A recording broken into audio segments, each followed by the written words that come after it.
Hello, welcome to my channel. My name is Toya. In case you're new here, hi, thank you for coming to my channel to watch my video. And today I have my daughter Sharon here. Say hello. Hello. Okay, so it's Sickle Cell Awareness Month, so I want to interview Sharon, ask her a few questions about it because she's done quite a lot of work on sickle cell. So this is a month to reflect on sickle cell and reflect on how it affects the lives of millions of people all over the world. So many people are not aware about it, so that's why we're going to talk a little bit about it.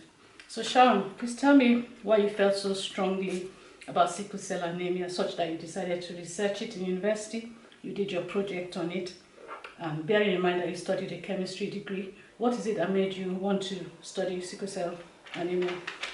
So I wanted to do my dissertation on something that affects predominantly black people, and I knew that sickle cell disease was a disease that predominantly affects black people, some Asian people as well, and I didn't know much about it, so I decided to do my dissertation on it, and I learned a lot about it and became quite strongly about the topic, and I guess now I'm a sickle cell advocate, even though I don't suffer with it myself.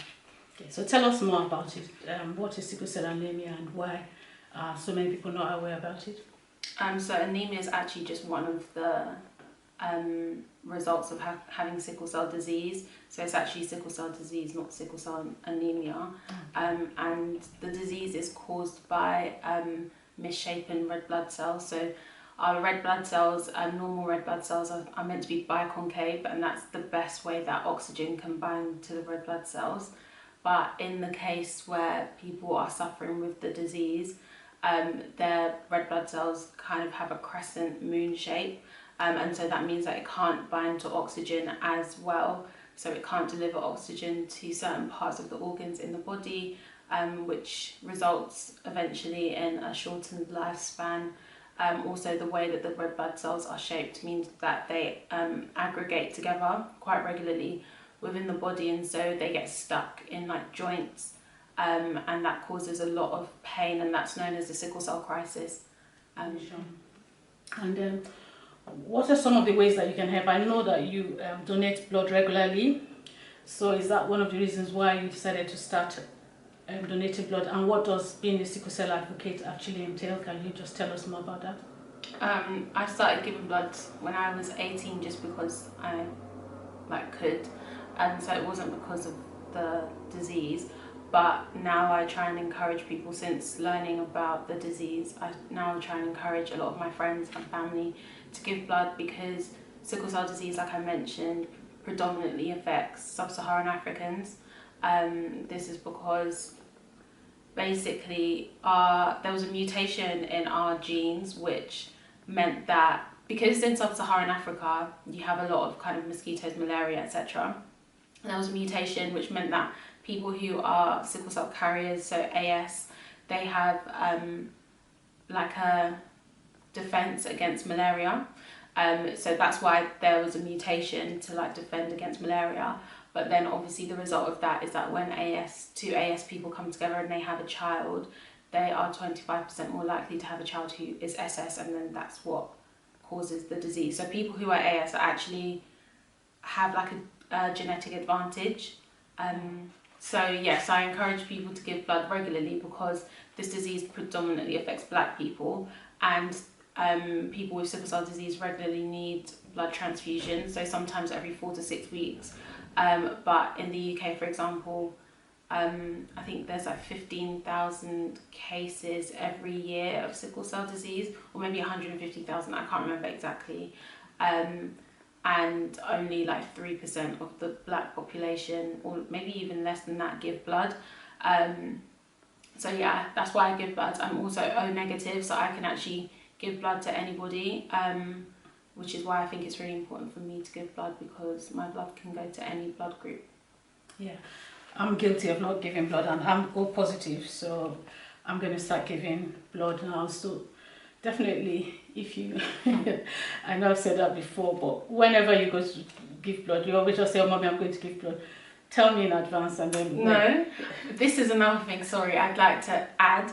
Yes, I can encourage you to give blood, but I'm not responsible for ensuring that you book the appointment yourself. There's only so much that I can do. Like, yes, I can talk about the disease and I can explain why it's important to give blood, but but people need to take the onus on themselves, my mum included, to go and give blood. Like, nobody can book the appointment for you. It's really quick and easy to find out where to give blood, like your local blood drive. So if you go onto NHS blood, if you type NHS blood donation into Google, it will come up, and you can see when next you can give blood. Women can give blood 3 times a year, and men can give blood 4 times a year. So okay, just tell me next time. Oh, mommy, I'm booking my appointment. And then I've already booked it. So. No, okay, I'm going to do it straight after this video. Okay. Alright, I'll try and do that straight after this video. So once you're watching this video, you can put a comment in the comment thing to go and ask her if she's actually done it. Yeah, I will do it. She said straight after this video. I will do it.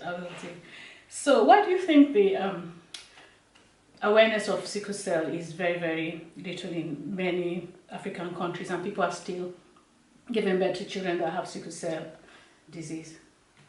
There just isn't enough, I guess. Well, I can only speak hypothetically because obviously I don't live in these African countries. I live in the UK, but I guess there isn't a good understanding of the disease, and also there isn't enough, I guess, awareness and education about it. Okay, and do you think that people are aware of it in UK? Do you think? No, there's probably less awareness because there's a smaller black population in the UK. I think in the UK there's only, the population of black people is only like 8% or something, or maybe even less than that. That have it? Even like, no, that are living in the UK. Yeah. I think it's even like 3 to 4% of the UK population is black. So yeah, we don't get taught about these things in school. Yes, it's really quite sad. And many people are not aware. So what would you say to a couple who are planning to get married, even though they are both carrying the trait? I mean, they both have the sickle cell trait, and some people will probably say, oh, we're going to pray about it and our children are not going to have it. What would you say to people like that? I don't know, I think praying about something that you know is, I don't know, I feel like prayer is a bit of a cop-out. Like, if you know that something is likely to happen, then praying that it's not going to happen, I don't know, that just sounds a bit strange to me. If you're both AS and you want to get married, I would say the best option is to adopt. I would say don't have a child. I think in this case as well, it's really difficult because you're not going to be the one that's suffering with the disease, it's the child. And I feel, obviously, I'm not saying that people who have gone ahead to go and do that and their children are suffering with the disease are bad people or anything like that, but it's just avoidable. So I personally would just say that you should avoid you should avoid that at all costs, in my opinion, especially because the symptoms of the disease are really bad, and also like you're inevitably going to have a shorter life expectancy than the rest of the population. I just don't think that's fair. Yes, definitely, because it involves someone else. I really do think, I agree with you. That's also my view, you know. And even when I was getting married, I knew that I was AA, you know, so we didn't need to check my husband, but I know he's AA as well, you know, but I was AA. So it's very, very important that we're aware of our traits, you know. And another question I need to ask you now is, when people start dating, when do you start talking about this? Is it if somebody invites you out for a drink, or do you start asking, oh, what's your genotype? Or do you wait till you're very close and then you find this out, because then it might even be difficult to now break the relationship? Or what do you think?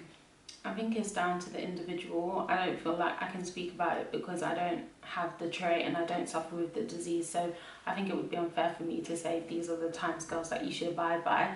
I think when you're comfortable, you should definitely bring it up, but I do also think the sooner the better, because it might be harder to cut something off when feelings are involved. But yeah, it's a good. There's obviously ways that you can find out without it being like really awkward. I don't think you need to bring it up on our first date. That's a bit strange, but I think in the course of conversation. Even just something like, if you're AS, you can donate blood. So even if it's something like, oh, if they're asking you, like, what are you doing today? Like, oh, I'm donating blood. And then you can use that as a way to find out if they donate blood, if they know their genotype, etc. Okay.